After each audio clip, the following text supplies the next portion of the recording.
A young family in Midtown New York had employed a nanny to help care for their young child, and she did so ever since the day he was born.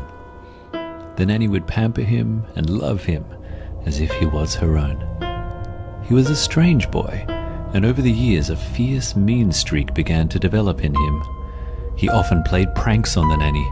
Once he put a dead rat in her bed. Another time he set fire to her favorite dress. He would even taint her food with ink or bleach. Regardless, the nanny saw all these things as him just being a playful child, and there was nothing he could do to sway her unconditional love for him. The boy knew this, and he loved the attention. However, this all changed when a new baby entered the household. The nanny could no longer spend every waking moment with the boy, and he hated that. The boy, wanting the nanny all to himself, took the newborn and drowned her in the bathtub in a cold and calculated way. When the family found the drowned child, they were devastated. The mother, inconsolable. They couldn't understand how this could have happened. That was until the boy spoke up and said that he saw the nanny drown the child.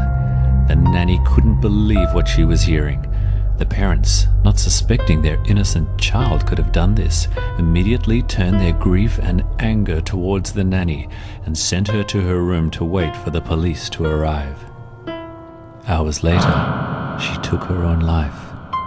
She was so completely heartbroken by the child's betrayal and loss of the infant that she became overwhelmed with sorrow and felt the only way out was to end it all. Decades later, the young boy had grown into a successful businessman who ran his companies with a strict policy of bullying and intimidation.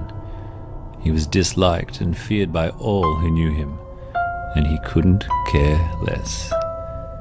He had married to a wife he rarely showed affection to, and they had recently had a child together. Interestingly, he loved the child with all his heart. On a Friday night, a few weeks later, the police were called out to the man's residence to investigate a call they had received about someone screaming and being beaten. The man looked at them as if they were idiots and told them to get off his property before he reported them to the commissioner for harassment. It was then that the wife appeared at the door, her face clearly beaten and bruised. The man was shocked by this, but even more so when his wife asked the policeman to, "Please, save the baby." The police went straight inside to check on the infant. What they saw was too horrific for words. The abuse that had occurred would scar them for the rest of their careers. The man was arrested and sentenced to life imprisonment without parole, forever left to rot in a cell. He wouldn't last long though, for what happens to his kind in prison is indescribable.